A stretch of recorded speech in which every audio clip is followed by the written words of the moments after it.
Hello and welcome to Afri Dominion Show. I am Freeman Singaran Kabo, and thank you so very much for tuning into our show, to our program today. For those of you joining us live, welcome. We are so happy and thrilled that you can find some time to join us right now. And apologies also for such a late start. We were having a little bit of technical difficulties. And so with that in mind, I want to jump right in, guys, because today it's Monday, November the 13th, 2023. Here at our studio, we are 11:36 in Eastern Standard Time, and today I want to jump right in. It since I lost all the time to bring all the pleasantries. However, this is what I want to talk about today. As you all know, on Mondays we talk about refugees, brothers and sisters who are refugees all over the world, and today is no different. Or is no different for those of you guys who love our shows. And I am so thrilled actually that today we had the opportunity to broadcast this also via social media as well. So this is what I want to talk about today. With $10 billion at stake, would you want to see refugee conditions eradicated? Again, with $10 million at stake, would you want to see refugees problem eradicated or not? This is what I want to. This is what I would love to talk to you about today, especially those kings and queens, brothers and sisters all over Africa, who are literally stateless refugees for life, and those of you who were born as refugees, or those who've been in, who have been refugees for so many years. I really want to talk to you today about these refugees issues and ask of you, what would you do? What would you do? So guys, for those of you who have no idea, I want to break it to you that the refugees, and I'm not actually laughing. It's kind of sad. Sometimes you just don't have the emotions to go along with the findings. Issues with refugees, it's a business. I want to just break it to you right away. Refugee, it's a business. As bad as it sounds, there is so much money that goes into refugees that it is almost impossible to get rid of refugees' conditions. Which is why I am asking you, if your business is built upon humankind's having to flee their homelands, would you actually want to get rid of your business? I want to jump right in it because we only have a few minutes since we started off late. I took the liberty today to visit the United Nations website. That's the UNHCR.org. And I was looking at the numbers, guys. Some staggering numbers for those of you guys who just want to be humored for a little bit. And please, if you guys can pull up the pull up my screen so we can share as we go, and you get to see some numbers here, guys. Let's just face it for what it is right now. As you all know, we love talking about our brothers and sisters, especially in Africa. I'm Africans, it's no secret. But I also, I've been championing and I've been advocating for our brothers and sisters all over, specifically East African brothers and sisters in some horrific situations, some horrific conditions that never seems to just get out of it. Our brothers and sisters have been in some horrific lifestyles for over 30 years. As you are aware, most of us, especially I included. So I personally, I came from Rwanda. And when I speak of refugees, Rwanda has had so many refugees, I would dare say almost all over the world. I think today, all over the world, there is not a single country that doesn't have a Rwandese person by birth, which is kind of crazy. And with that in mind, we have had so many problems to the extent that refugees is such a huge problem. However, one of the biggest reasons why I've been talking about refugees, especially on Mondays, is because the refugee issues never seems to go away. And most of the time, actually, there have been issues where refugees have been forced to repatriate. In the cases of Rwanda, refugees were forced to repatriate. And the government of Rwanda had said that there isn't any reason to flee the country. So most people were forced to repatriate back in Rwanda.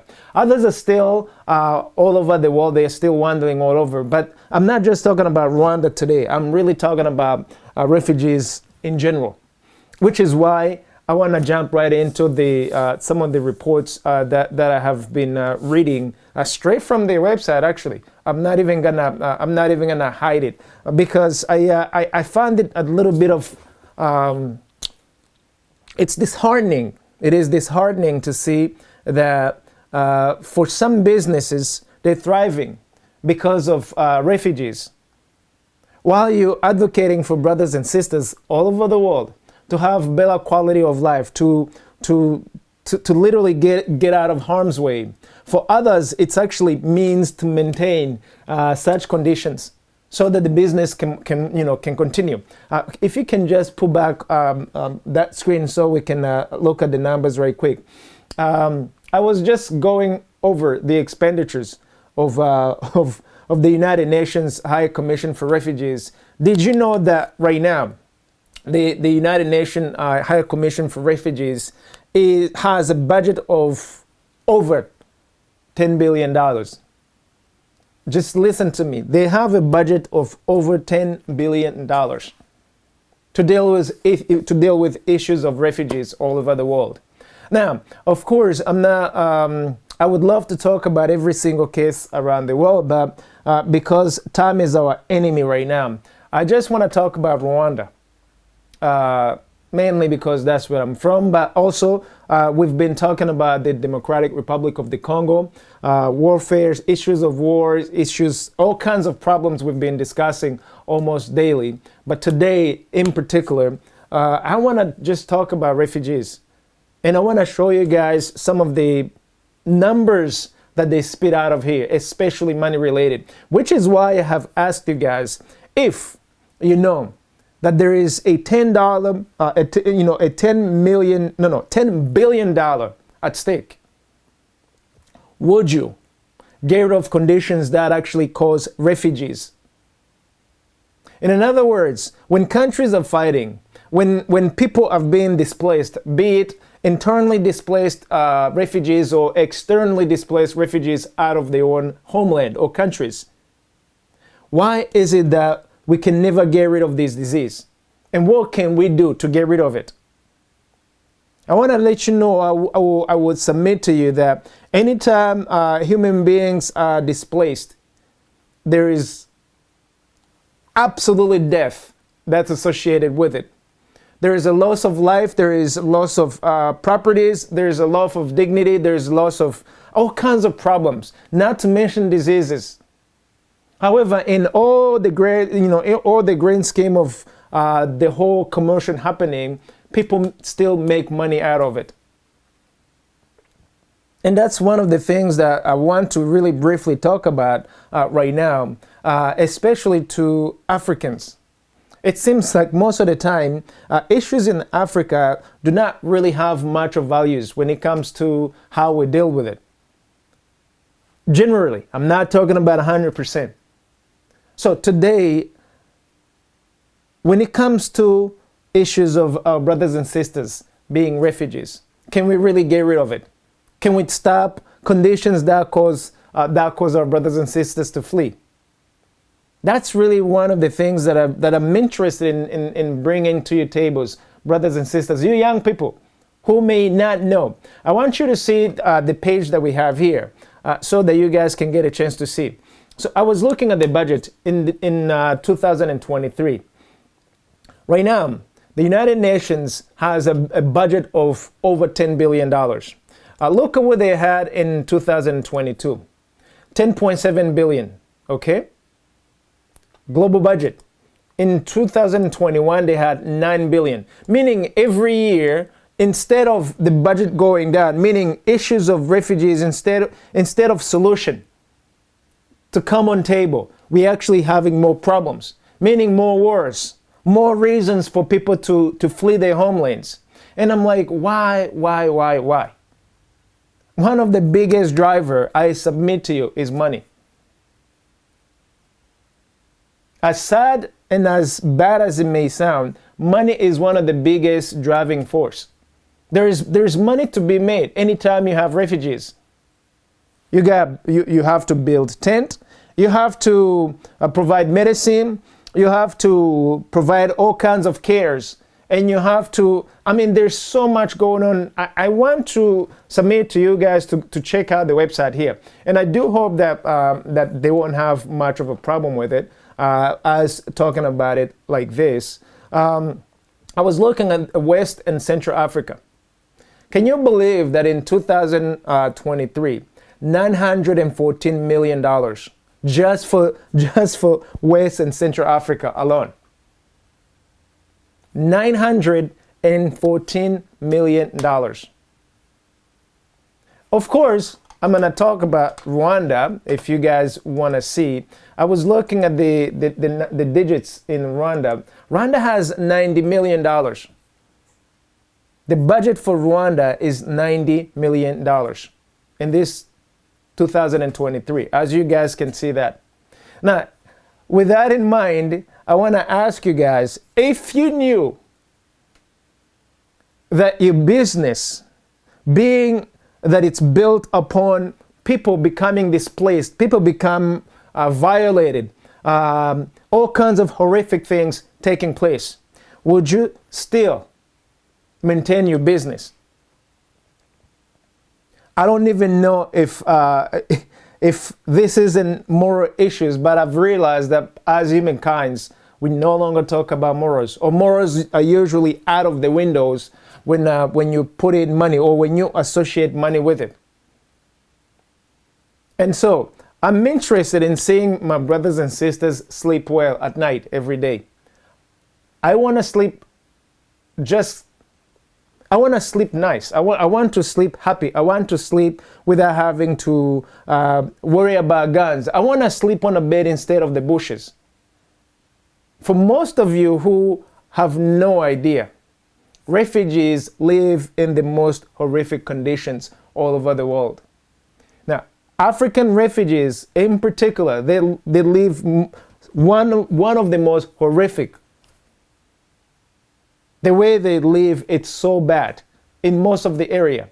Not to mention all kinds of other situation that takes place. We're talking about violence, rapes, things like that takes place, hunger, torture, kidnappings, all the horrific conditions you can imagine, they live with it. Now imagine a child who's actually born on a refugee camp and grows seeing other children on a refugee camp and has literally no future except the future he or she sees at the refugee camp. What kind of tomorrow can you expect that child to have if those conditions remain? These are the issues that most of us, we barely talk about, or we may not even be interested. But I think about him, because that child could have been me. I was once a refugee, more than once. But here I am right now in the United States. But these are the issues that barely come on our tables. And I'm like, do you even know why these issues of refugees seems to continue? No matter where you turn left or right, issues of refugees continue and continue and continue and continue to just appear everywhere. But it's not by mistake. There is a systematic way to maintain the status quo. Wars must continue because there's so much money to be made. With wars comes refugees. And with refugees come so many businesses that build upon the misery of refugees. And I'm perplexed as to, do we have a conscience as a people? Or is there such a thing as having a conscience anymore? I know this may sound a little bit harsh. However, brothers and sisters, it is up to us. Anytime there is a war breaking in your nations, you have to literally succumb. You have to take the very best. You have to take over. You have to take charge of the situation instead of allowing the fighting forces to actually kill you, to take over your lives, to displace you and take you in any shape and way, in any shape and form.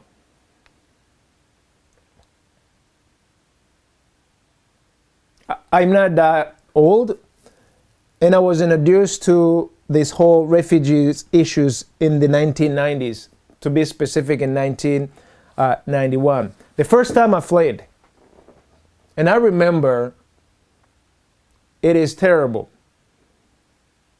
I was fortunate enough to have a bed. I know some people didn't have a bed. But just fleeing, your whole life is literally like thrown upside down. For the fewer weeks that we've been refugees in the 1991s, it wasn't just in 1991, just so that you know. At least for the very first time when we became refugees, we were literally living in harm's way for a couple of weeks.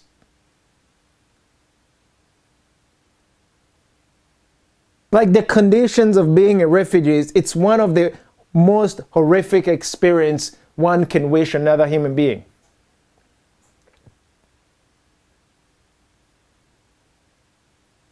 All the things that you normally would expect as a part of your quality of life, you may as well forget it.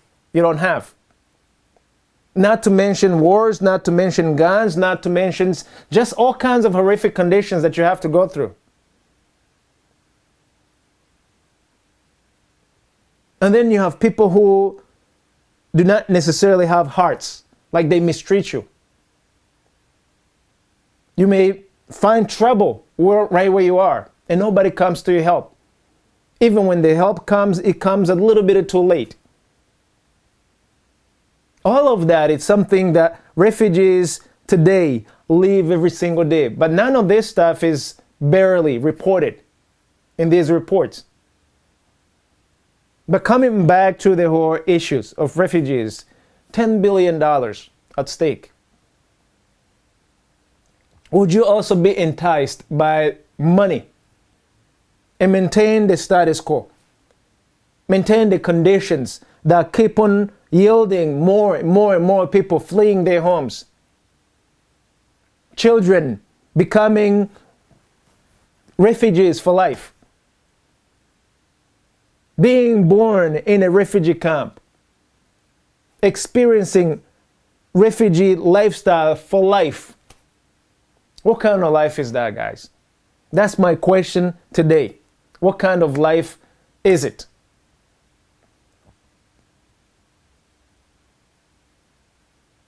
It is sad because oftentimes when you're good, when you're living a good life, it is a little bit hard to imagine somebody is living a terrible life. But I do recognize those of you brothers and sisters who are in these horrific conditions. Together, we will fight to the best of our ability to see it through, that we can actually eradicate refugee conditions. However, I won't front, I won't even lie, this is one of the most challenging endeavors, if you would. Mainly because of money. Humans, we love money. Anywhere money is to be made, there are heartless people who would not care a bit when you're right in between them and money. And unfortunately, a lot of brothers and sisters in Africa right now, a lot of brothers and sisters in Rwanda, in Burundi, in the Democratic Republic of the Congo, in Uganda, in Central African Republic, And so many other African nations, they just in the most horrific situation right now because of money. And so this is why I'm bringing back to you guys, especially on social media, because we have now been broadcasting on social media for quite some time, but we're back. We're back. We want to talk about that. Generally, and mainly, I should add, mainly, because the issues of our brothers and sisters dying is becoming more than an issue. But the fact that nobody really cares as much, especially the global community, it is one of the main reasons why we are bringing it back to you all.